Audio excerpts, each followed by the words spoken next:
بسم الله الرحمن الرحيم. الحمد لله رب العالمين والعاقبة للمتقين والصلاة والسلام على سيد الأنبياء وخاتم النبيين سيدنا ومولانا محمد المبعوث رحمة للعالمين صلى الله عليه وعلى آله وأصحابه وأزواجه وأتباعه وذرياته وأهل بيته طيبين الطاهرين أجمعين. أما بعد، قال الله سبحانه وتعالى: لقد كان لكم في رسول الله أسوة حسنة لمن كان يرجو الله واليوم الآخر وذكر الله كثيرا. صدق الله مولانا العظيم وصدق رسوله النبي الكريم، ونحن على ذلك لمن الشاهدين والشاكرين والحمد لله رب العالمين. قابل احترام سامعین عظام، السلام علیکم ورحمۃ اللہ تعالی وبرکاتہ. اللہ تعالیٰ کی حمد و ثنا کرتے ہوئے نبی آخر الزمان امام الانبیاء والمرسلین سیدنا و مولانا حضرت محمد رسول اللہ صلی اللہ علیہ وسلم کی ذات والا صفات پر ہدیہ درود سلام پیش کریں. اللہم صلی علی محمد وعلی آل محمد کما صلیت علی ابراہیم وعلی آل ابراہیم انکا حمید مجید. اللہم بارک علی محمد وعلی آل محمد کما بارکت علی ابراہیم وعلی آل ابراہیم انکا حمید مجید.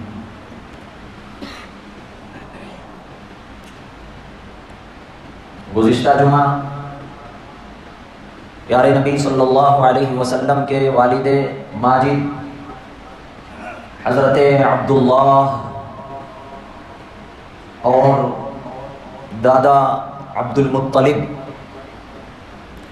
کا جو خواب تھا، جس کی وجہ سے انہوں نے نظر اور منت مانی تھی کہ حضرت عبداللہ کو اللہ کی راہ میں ذبح کر دیا جائے، تفصیلاً میں نے آپ کے سامنے عرض کیا ہے، بیان کیا ہے. اسی واقعے کی وجہ سے پیارے آقا صلی اللہ علیہ وسلم کا لقب ابن الذبیحین ہوا کہ پیارے آقا صلی اللہ علیہ وسلم کو لوگ ابن الذبیحین کہہ کر بھی بلاتے تھے، یعنی دو اللہ کے راستے میں ذبح ہونے والوں کے فرزند. چونکہ حضرت عبداللہ کو بھی اللہ کے لیے قربان کرنے کے لیے پیش کیا گیا تھا، اور اسی طرح پیارے آقا صلی اللہ علیہ وسلم کے جد امجد حضرت اسماعیل علیہ السلام کو بھی اللہ کی راہ میں قربان کرنے کے لیے پیش کیا گیا تھا. اس لیے وہ ذبیح اللہ ہیں حضرت اسماعیل، اور یہ حضرت عبداللہ بھی ذبیح اللہ ہیں. اس بنا پر نبی آخر الزمان صلی اللہ علیہ وسلم کا لقب ہوا ابن الذبیحین. یہیں سے آج کا جو یہ بیان ہے میں اس کا آغاز کر رہا ہوں. حضرت عبد المطلب یمن کے سفر میں تھے تو ایک بڑے عالم سے ملاقات ہوئی. انہوں نے حضرت عبد المطلب کو دیکھ کر کہا کہ میں تمہارے اندر ایسی علامتیں، ایسی نشانیاں دیکھ رہا ہوں کہ ہو نہ ہو تمہارے گھر میں، تمہارے خاندان میں نبی رسول پیدا ہوں گے، اور وہ بادشاہ بھی ہوں گے، آپ کے خاندان میں سلطنت بھی آئے گی اور آپ کے خاندان میں نبوت بھی آئے گی. لیکن میں دیکھ رہا ہوں یہ جو نبوت ہے اس کا تعلق بنی زہرہ سے بھی ہے. بنی زہرہ ایک قبیلہ ہے، جیسے یہ بنی ہاشم کے بیٹے شیبہ یعنی عبد المطلب جو پیارے آقا صلی اللہ علیہ وسلم کے دادا ہیں، ایک کاہن، ایک عالم، ایک دانشور نے آپ کو دیکھ کر، آپ کے اندر کی علامتوں کو دیکھ کر، آپ کے چہرے مہرے کو دیکھ کر، ناک اور آنکھوں کو دیکھ کر اس نے یہ بتایا کہ جب تک آپ بنی زہرہ سے تعلق قائم نہیں کر لیتے اس وقت تک آپ کے خاندان میں نبوت کہ امکان نہیں ہے. جب آپ بنی زہرہ سے تعلق ہو جائے گا آپ کا تو آپ کے خاندان میں، آپ کی نسل میں نبوت کا امکان ہے. تو حضرت عبد المطلب آئے بنی زہرہ میں اپنے بیٹے کو لے کر، یعنی حضرت عبداللہ کو لے کر گئے. وہاں بنی زہرہ کے سردار کا نام تھا وہیب.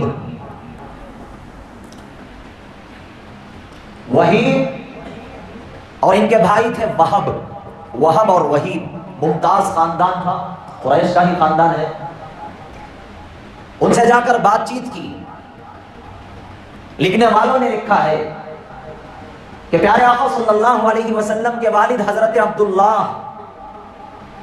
عبداللہ کے نکاح کے سلسلے سے حضرت عبداللہ کے والد عبداللہ کو لے کر اس خاندان میں پہنچے اور ان سے بات چیت کی.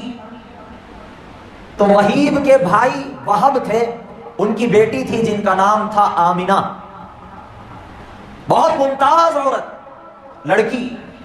اس وقت ان کی عمر 14 سے لے کر 16 سال تک کی. اور یہ حضرت عبداللہ کی عمر اس وقت علماء نے لکھا ہے 18 سے 24 سال کے درمیان. 19 بھی ہو سکتی ہے، 20 بھی ہو سکتی ہے، 21، 22، 23 بھی ہو سکتی ہے، لیکن زیادہ تر علماء نے لکھا ہے 24 سال کی عمر تھی حضرت عبداللہ کی. اب یہ اس خاندان بنی زہرہ میں گئے، بات چیت ہوئی. بعض علماء نے لکھا ہے اس وقت حضرت آمینہ کے والد فوت ہو چکے تھے. بعض علماء نے لکھا ہے تو حضرت آمینہ اپنے چچا کے انڈر میں تھی. چچا کا نام وہیب ہے، آمینہ کے والد کا نام وہب ہے. تو پیارے آقا صلی اللہ علیہ وسلم کے نانا کا نام کیا ہوا؟ وہب. آمینہ بنت وہب. حضرت عبداللہ اور حضرت آمینہ کا نکاح ہو گیا. حضرت عبداللہ قریش میں سب سے زیادہ جمیل حسین تھے، بہت پیارے تھے، اور ان کے ماتھے پر، ان کی پیشانی پر ایسا نور تھا، ایسا نور چمکتا تھا، ہر کوئی ان پر فدا ہوتا.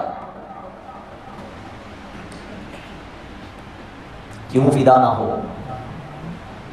نبی کریم صلی اللہ علیہ وسلم کے والد ہیں. پیارے آقا صلی اللہ علیہ وسلم کا نور ان کے پیشانی پر چمکتا رہتا تھا. حسین و جمیل، بڑے ہی خوبصورت اور بڑے شریف، بڑی پاکیزہ طبیعت کے مالک، بہت پاکیزہ طبیعت. حضرت آمینہ سے نکاح ہو گیا اور یہ معمولی خاتون نہیں تھی. ان سے زیادہ پاکیزہ اور پاک و صاف رہنے والی، عادتوں میں بھی، رہن سہن میں بھی، اخلاق میں بھی، کردار میں بھی سب سے شریف، سب سے عمدہ، سب سے بہترین مزاج رکھنے والی خاتون یہ عورت تھی. کیوں نہ ہو؟ اس لیے کہ دونوں جہاں کے سردار کو اپنے پیٹ میں اٹھانے والی تھی. اللہ تعالیٰ نے انہیں منتخب کیا تھا. نکاح ہوا. نکاح کے بعد 2 مہینے ہوئے تقریباً. کتنے مہینے؟ ابھی 2 مہینے ہوئے ہیں. حضرت عبداللہ یہ 24 سالہ نوجوان اپنے والد کی اجازت سے، والد کے حکم سے کھجور کی تجارت کے سلسلے میں مدینہ پہنچتے ہیں. بعض نے لکھا ہے کہ تجارت کا سفر یمن اور ملک شام کا ہوا کرتا تھا، تو یہ ملک شام گئے ہوئے تھے. اور تجارت غزہ سے زیادہ ہوا کرتی تھی، جو غزہ آج کیا حال ہوا ہے. غزہ شہر سے جب یہ واپس لوٹ رہے تھے، اس قافلے کے ساتھ جو تجارتی قافلہ تھا، راستے میں طبیعت خراب ہوئی، بیمار ہوئے، طبیعت علیل ہوتی چلی گئی. تو تجارتی قافلے کے ہمراہ تھے، ساتھ میں تھے، واپسی ہو رہی ہے اپنے وطن مکہ کی طرف. راستے میں مدینہ ملتا ہے. طبیعت زیادہ خراب ہونے کی وجہ سے حضرت عبداللہ کو قافلے والوں نے بنی نجار جو مدینہ میں قبیلہ موجود تھا اس قبیلے میں ان کو چھوڑ دیا، اس لیے کہ یہ حضرت عبداللہ کا ننیال تھا۔ حضرت ہاشم نے مدینے ہی سے بیاہ کیا ہوا تھا، تو حضرت عبداللہ کا ننیال وہ مدینہ تھا، تو ان کے نانی کے یہاں پر ان کو چھوڑ دیا گیا اور یہ قافلہ مکہ روانہ ہو گیا۔ عبد المطلب نے قافلے والوں سے پوچھا، میں دیکھ رہا ہوں تمہارے ساتھ میرا بیٹا نظر نہیں آ رہا ہے۔ قافلے والوں نے کہا راستے میں طبیعت بہت زیادہ علیل ہو گئی، جس کی وجہ سے ہم نے ان کے نانی کے گھرانے نے ان کو چھوڑ کر ہم یہاں چلے آئے ہیں۔ حضرت عبد المطلب نے اپنے بڑے بیٹے حارث کو مدینہ بھیجا، جا کر اپنے بھائی کی خبر گیری لے اور وہاں سے انہیں واپس مکہ لائے۔ جب یہ وہاں پہنچے تو حضرت عبداللہ کا انتقال ہو گیا اور وہیں ان کو دفن بھی کر دیا گیا تھا۔ پیارے آقا صلی اللہ علیہ وسلم اپنی والدہ کے ابھی بطن مبارک میں ہیں، 2 ماہ ہوئے ہیں۔ پیارے آقا کے والد بزرگوار حضرت عبداللہ اپنے نانی کے شہر مدینہ طیبہ میں وفات پا چکے ہیں، انتقال کر چکے ہیں۔ میرے نبی اور ہمارے نبی، آپ کے نبی، کائنات کے نبی ابھی دنیا میں تشریف نہیں لائے، اپنے والد دنیا سے رخصت ہو گئے۔ آپ در یتیم تھے۔ اللہ تعالیٰ کی بڑی حکمت تھی، یہ اللہ کا نظام تھا کہ اللہ تعالیٰ نے آپ کو اپنی خاص رحمتوں کے ذریعے سے پرورش کرنا چاہ رہے تھے۔ اسی لیے والد کا کسی بہانے انتقال ہو گیا۔ اب والدہ مکہ میں ہے، سسرال میں ہے۔ اب آپ یہاں سے میری بات کو ذرا غور سے سماعت فرمائیں، اپنی بات کو یہاں روک کر چند اہم باتوں کی طرف آپ کی توجہ مبذول کرانا چاہتا ہوں۔ جس عورت کا شوہر انتقال ہو جائے، جس عورت کا شوہر وفات پا جائے، مر جائے، کیا وہ عورت دوسرا نکاح کر سکتی ہے؟ جی، آپ کے علم میں کیا بات ہے؟ کر سکتی ہے نا؟ کر سکتی۔ ہمارا دین دین اسلام ہے، ہمارے یہاں عورت کی عزت ہے، عورت کا احترام ہے۔ دوسرے مذاہب میں اگر عورت کا شوہر انتقال کر گیا 7 جنموں تک اب کوئی دوسرا شوہر نہیں۔ پہلے تو ایسا تھا کہ جیسے ہی شوہر مر گیا اسے آگ کے حوالے کر دیا جاتا، آج بھی ہے، جلا دیا جاتا ہے شوہر، اس کے ساتھ ساتھ اس عورت کو بھی جلا دیا جاتا تھا، اس عورت کو بھی آگ کے حوالے کر دیا جاتا تھا۔ ستی کی رسم کہتے ہیں اسے، بہت عام تھی یہ رسم ہمارے خاص کر ملک ہندوستان میں۔ اسلام نے عورت کو عزت دلائی ہے۔ عرب کا کلچر تو یہ تھا کہ عورت منحوس سمجھی جاتی تھی، کوئی حیثیت نہیں تھی، جیسے ہی لڑکی پیدا ہوتی فوراً گاڑ دیا جاتا، زمین میں دفن کر دیا جاتا تھا، یہ حال تھا۔ پیارے آقا کی تعلیمات پر قربان جائیں، پیارے آقا کی ہدایت پر قربان جائیں اور ہدایات پر عمل کرنے کی کوشش کریں۔ اللہ تعالیٰ نے کتنا بہترین دین ہمیں عطا فرمایا ہے۔ عورت کو عزت بھی ملی، عورت کو مقام و مرتبہ ملا، عورت کو یہاں تک کہہ دیا گیا اگر عورت ماں کی شکل میں ہے تو وہ جنت میں لے جانے کا سب سے بڑا ذریعہ ہے۔ اہمیت بتائی گئی۔ جس کا شوہر انتقال کر گیا اس عورت کو اجازت دے دی گئی کہ تو دوسرا نکاح کرے، لیکن کچھ دنوں کے بعد فوراً نہیں کر سکتی، کچھ دن انتظار کرنا پڑے گا، کچھ دنوں کو شمار کرنا پڑے گا، گننا پڑے گا. انہی دنوں کو عدت کے دن کہتے ہیں. کون سے دن؟ عدت. شوہر اگر انتقال کر گیا تو کتنے دنوں تک انتظار کرے گی؟ والذین یتوفون منکم ویذرون ازواجا یتربصن بانفسہن اربعۃ اشہر وعشرا. 4 مہینے 10 دن کا انتظار کرے گی. کتنے مہینے؟ 4 مہینے 10 دن. یہ کون سی عورت کرے گی؟ وہ عورت کرے گی جس کے پیٹ میں حمل نہ ہو. شوہر انتقال کر گیا ہے، عورت کے پیٹ میں حمل نہیں ہے، ایسی عورت 4 مہینے 10 دن کا انتظار کرے گی. عدت وہ عورت کے حالات کے حساب سے ہے. 4 حالتیں ہیں عورت کی. کتنی حالتیں؟ 4 حالتیں ہوتی ہیں. ایک حال ہوتا ہے جسے حیض ہی نہ آتا ہو، ناپاک ہی نہ ہوتی ہو، عمر بلوغت کی ہو گئی ہے اس کے باوجود حیض نہ آتا ہو، یا پھر بڑی عمر 55-50 سال کے بعد کی عمر اس وقت بھی حیض نہ آتا ہو. تو ایسی عورت کی عدت 3 ماہ کی ہے. کتنے ماہ کی ہے؟ 3 ماہ کی. 3 مہینے یہ انتظار کرے گی. اس کے بعد ہی دوسرے نکاح کا کوئی انتظام ہوگا، اس سے پہلے نہیں. اب ایک عورت ہے، حیض والی عورت ہے، اس کا شوہر انتقال ہو گیا تو اس کی عدت ہے 4 مہینے 10 دن. کتنے؟ 4 مہینے 10 دن.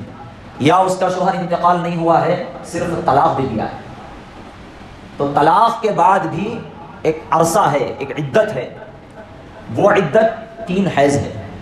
اس عورت کو 3 حیض ہوں گے، اس کے بعد وہ پاک ہوگی، اس کے بعد نکاح کا انتظام ہوگا.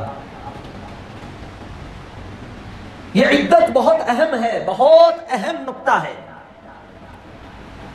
اس دور کے اندر، اس مدت کے اندر عورت کے لیے کچھ کنڈیشنز ہیں، ان کنڈیشنوں کے ساتھ وہ رہے. یہ اللہ کا صریح حکم ہے، صاف حکم ہے. آج ہمارے اس دور میں اس میں بڑی بے احتیاطی برتی جا رہی ہے. اسے اللہ کا حکم ہی نہیں سمجھتے. پیارے آقا صلی اللہ علیہ وسلم نے ارشاد فرمایا، حلال نہیں ہے اس عورت کے لیے جو اللہ پر اور قیامت کے دن پر ایمان رکھتی ہو کہ وہ 3 دن سے زیادہ سوگ کرے، 3 دن سے زیادہ سوگ منائے اس میت پر جو اس کا باپ ہو، بیٹا ہو، بھائی ہو. اگر باپ مر گیا تو 3 دن سے زیادہ وہ عورت غم نہ کرے، سوگ نہ منائے. اس کے لیے حلال نہیں ہے، صرف 3 دن. بیٹا مر گیا تو 3 دن غم کرنا، سوگ منانا. سوگ اور غم کسے کہتے ہیں؟ یعنی وہ رنگ برنگے کپڑے نہ پہنے، ہاتھوں میں مہندی نہ لگائے، اپنے بال نہ سنوارے، گھر سے باہر نہ نکلے. مگر آج کل دیکھنے میں آتا ہے 4-5 دن ابھی گزرے نہیں ہوتے، پورے زیب و زینت کو عورت اختیار کر لیتی. پھر اللہ کے نبی صلی اللہ علیہ وسلم نے ارشاد فرمایا، مگر اس کا اگر خاوند انتقال کر گیا ہو، شوہر اگر مر گیا ہو، تو اس کے لیے ضروری ہے کہ 4 مہینے 10 دن تک وہ سوگ منائے. اس کے لیے اجازت ہے صرف 4 مہینے 10 دن خاوند کے لیے. باقی باپ کے لیے، بیٹے کے لیے، بھائی کے لیے صرف کتنے دن؟ 3 دن سوگ کرنا ہے، 3 دن غم منانا ہے. جیسے ہی آج کسی کا شوہر فوت ہو جاتا ہے یا طلاق ہو جاتی ہے، عدت کے ایام شروع ہو جاتے ہیں، لیکن عدت کے 1-2 دن وہ گھر میں رہتی ہے، اس کے بعد گھر سے بھی باہر نکلنا شروع کر دیتی ہے. آج کل کا ماحول ہے. اللہ ماشاء اللہ ایسے ایسے معمولی سے لچر اور معمولی سے ایسے بہانے جس کا کوئی عذر ہی نہیں ہے، ایسے معمولی سے عذر. نہیں، میرا جاب چلے جائے گا، مجھے جانا ضروری ہے. بچوں کو کون دیکھے گا؟ اللہ کے حکم کی صریح مخالفت ہے، اللہ کے حکم کو صاف صاف انکار کرنا ہے۔ عدت، اس کی بڑی بڑی حکمتیں ہیں۔ اس کی حکمت یہ ہے نکاح کا احترام، شوہر کا احترام، نسب کی حفاظت، نسل کی حفاظت۔ اس لیے ان دنوں کے اندر ایسی بناوٹ وہ اختیار کرے، اس طریقے سے وہ عورت رہے کہ اگر کوئی دوسرا مرد اسے دیکھے تو اس کی طرف رغبت نہ کرے، اسے ایسا محسوس ہو کہ کیا گندی عورت ہے، کیسی خراب عورت ہے، کس طرح رہ رہی ہے، اس کی طرف اس کا میلان ہی نہ ہو، اس کا رجحان ہی نہ ہو۔ اور اس عورت کے اندر بھی یہ احساس ہو کہ میرا شوہر فوت ہو چکا ہے۔ اگر وہ عورت حاملہ ہو تو حمل والی عورت کی عدت وضع حمل ہے، بچے کی پیدائش ہے، یا اگر کسی تعلق سے پہلے ہی حمل ختم ہو گیا، پہلے ہی حمل گر گیا، تو علماء کرام نے تقریباً 4-5 مہینے بتائے ہیں۔ 4-5 مہینے کے بعد، یہ ایک لمبی تفصیل ہے، اسے ہم سب کو سمجھنا ہے۔ اور ہمارے معاشرے میں، ہمارے ماحول میں، ہمارے گھروں میں عدت کے لین سے بہت بے احتیاطی برتی جاتی ہے، بہت بے احتیاطی ہوتی ہے۔ اس لیے اگر شوہر طلاق ہو گئی، مطلقہ کوئی عورت ہو، یا پھر جس کا شوہر وفات پا گیا ہو، ان عورتوں کو چاہیے کہ عدت کے مسائل سیکھیں۔ اور ہمارے اوپر یہ بات ضروری ہے کہ ہم انہیں عدت کے مسائل سے واقف کرائیں۔ جگہ جگہ پر اجتماعات ہوتے ہیں، گھروں میں تعلیم ہوتی ہے، وہاں اپنی عورتوں کو دین سیکھنے کے لیے بھیجیں۔ جہاں مدرسے ہیں وہاں اپنی عورتوں کو بھیجیں تاکہ وہ دین سیکھ سکے۔ آج کل بڑا آسان ہے مسائل سیکھنا، تو مسائل سے واقفیت کریں اور کروائیں، بہت اہم اور ضروری ہے۔ اور عورت کو چاہیے کہ جس مکان میں وہ رہ رہی تھی اسی مکان میں عدت گزارے، اور چاہیے کہ وہاں سے وہ ہرگز نہ نکلے۔ قرآن کا حکم ہے من بیوتہن ولا یخرجن، اور اسے نہ نکالے اور وہ نہ نکلے۔